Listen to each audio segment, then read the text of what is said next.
Hi everyone, welcome back to my YouTube channel. Please don't forget to like and subscribe if this video is helpful. So this is my basic bodice, just my shoulder to the knee length. Knee length minus 7 inches. The inches I use for the flare at the down part is 7 inches. So I minus 7 inches from the length of the dress. I inserted my shoulder to nipple point, then my nipple to nipple divided by 2, then I'll connect it with a straight line. I use the bust dart technique to get this method, rather. Then I'll be introducing it to the down part. I just came down by 2 inches from the bust line, which is my shoulder to nipple line. I came down by 2 inches, then I connected it to my nipple to nipple on the bust line. Can you see? The next thing I did was to confirm my hip measurement at that down part. The second line you are looking at is the other line, because this person's nipple to nipple is supposed to be 3.75, but I measured 3.5 earlier, so that was why I added the 0.25 inch. I have closed the dart. The next thing is to blend. You know, when you close the dart, you have shortage at the bust area, so what you have to do is to blend it up. I'm cutting out the excess at this side. Don't forget, the full length I used is minus 7. I used 7 inches for the flounce. You can use your own desired length. I went ahead to do the neck, the basic neckline, but I used 3.5 for this person because she's on the big size, she's a plus size. So I used 3.5 by 3.5 for her. Here you go. After recording this, when I was about to do the shoulder, I something happened to my camera, so that side did not record, so I had to tape it and use the wrong side to explain this. On the armpit, I went up by 4 cm, which is 1.5 inches, because I really don't want it to reveal the armpits, so I went up by 1.5 inches, which is 4 cm, and I connected it to the 1.5 inches. Then on the neckline, I came down by 2 inches and I connected it to my 1.5 inch. You can as well connect yours to the midpoint of the armhole. It depends on your preference, depend on what you want.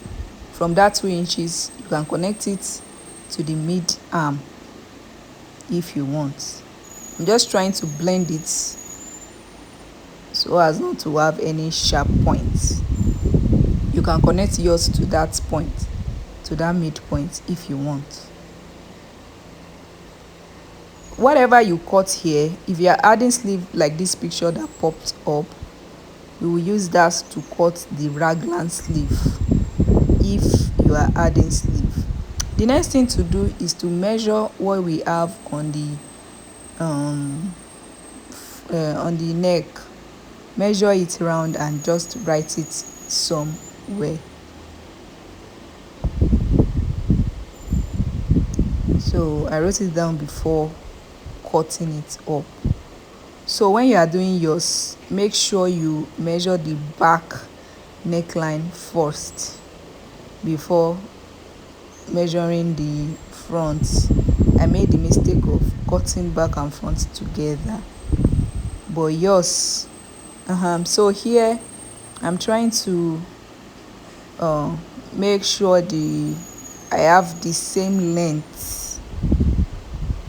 So from that nipple points, measure it down, we take the full length like this, then you take it back, measure that point that I put arrow to. Measure from that nipple point to the hem, then from the crease line from that bust that area, measure it to the full length. Then there is no way it will not be short, it will. Then you connect it back to the point I placed the arrow. I added 0.25 inches as my sewing allowance on the armhole area, because I'll be using bias, can you see? Because I'll be using bias to turn it. Look at the mistake I said I made. I cut the front and back together, but I had to cut another one with another fabric. Your back should be 1 inch. The depth of the back should be 1 inch. The depth of the back should be 1 inch, not the 3 inches or 3.5 inches. It should be 1 inch. The back should be 1 inch. That was why I added that. So I measured what I have on the hem part, that is times 4. It is on fold, front on fold, back on fold.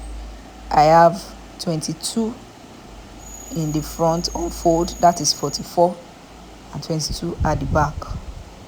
Because I'll be adding a full circle at the front and back, I divided by 44 divided by 6.28. So this is the calculation of the radius.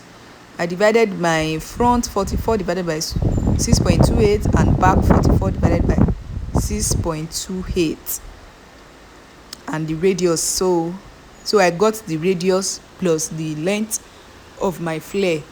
So that is what I am doing here. Can you see? The other fabric we are looking at that upper part, it's what I used to cut the belt at the back. The dress has belt at the back, so that is what I used to cut it. So I am removing the radius now. Yes, I tried to measure it and I multiplied it by 8 if it will be enough for the front and back, which is 88.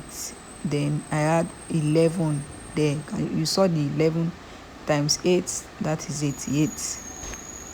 So this is me trying to fit it here, and it is so perfect, so perfect. The next thing I did was to cut the collar. We all know how to cut collar, right? So I cut the collar for the neckline. Then I measured what I have there. Just pay attention to where I measured.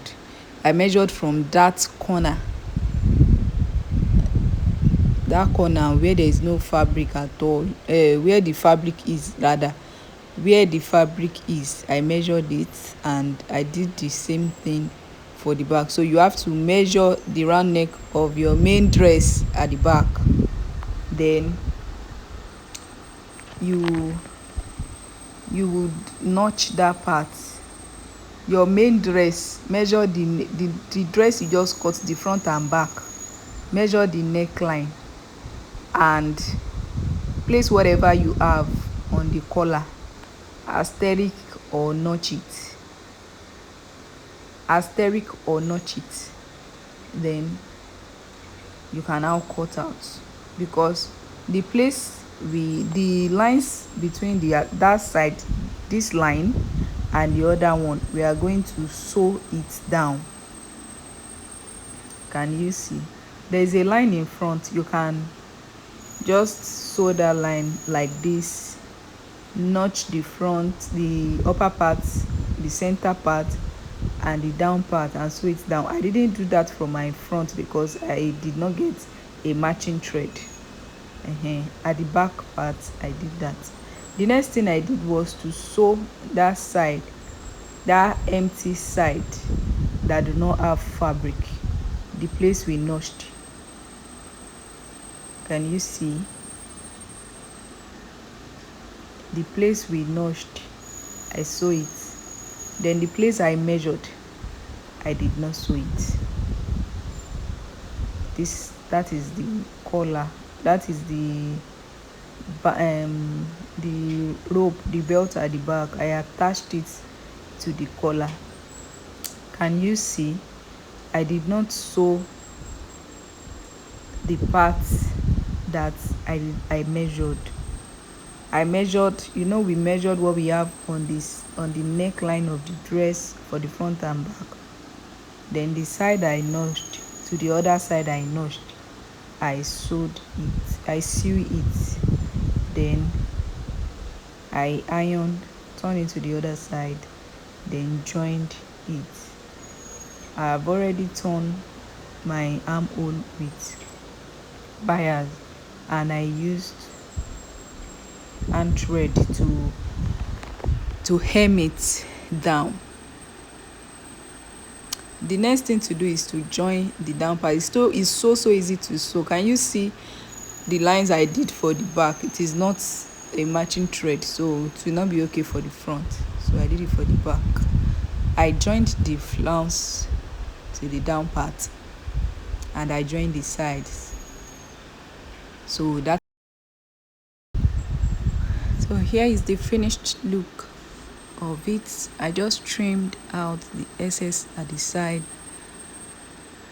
then I sew the sides of the flounce, and I put it up on my mannequin for you to see what it looks like.